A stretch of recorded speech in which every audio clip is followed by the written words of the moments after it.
మహబూబ్నగర్ పట్టణ వాసులందరికీ నమస్కారం. రానున్న రోజుల్లో మరి మహబూబ్నగర్లో ఎన్నికలు రాబోతూ ఉన్నాయి.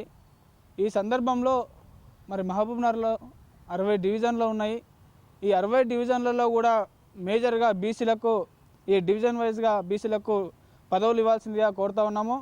అదేవిధంగా మహబూబ్నగర్లో మేయర్ పదవి కూడా బీసీకి కేటాయించాలని మేము అన్ని పార్టీలకు విజ్ఞప్తి చేస్తూ ఉన్నాము. ఎందుకంటే కనీసం ఎంపీలు లేకపోతే ఎమ్మెల్యే సీట్లలో మాకు ఎలాగో అన్యాయం చేశారు, రిజర్వేషన్లలో అన్యాయం చేశారు, అన్ని రంగాలలో మాకు అన్యాయం చేశారు. కనీసం ఈ మెజారిటీ ప్రజలైనటువంటి మహబూబ్నగర్లో బీసీలు ఎక్కువ ఉన్నారు కాబట్టి ఈ 60 డివిజన్లలో బీసీలకు మెజారిటీగా కేటాయించి అదేవిధంగా మేయర్ పదవి బీసీలకు ఇవ్వాలని కోరుతా ఉన్నాము.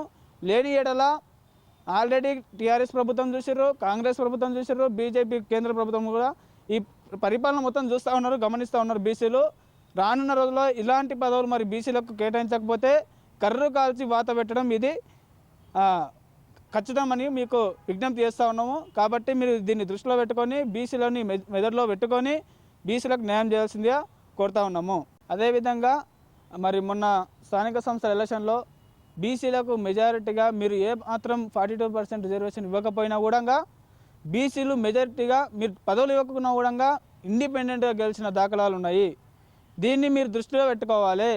రానున్న రోజుల్లో మీరు పదవులు ఇచ్చినా ఇవ్వకపోయినా ఆత్మగౌరవాన్ని కాపాడడం కోసమైనా బీసీలను గెలిపించుకొని మేయర్ పదవులు కొట్టుకోవటము, దాని తర్వాత రానున్న జడ్పీటీసీ ఎంపీటీసీ దాని విషయంలో కూడా మేము పదవులు సాధించుకుంటాము. దాని తర్వాత మీకు కోటలు బద్దలు కొట్టే ఎంపీ ఎమ్మెల్యే సీట్లలో కూడా మీకు కోటలు బద్దలు కొట్టే పరిస్థితి మీకు చూపిస్తామని కూడా మేము విజ్ఞప్తి చేస్తూ ఉన్నాము.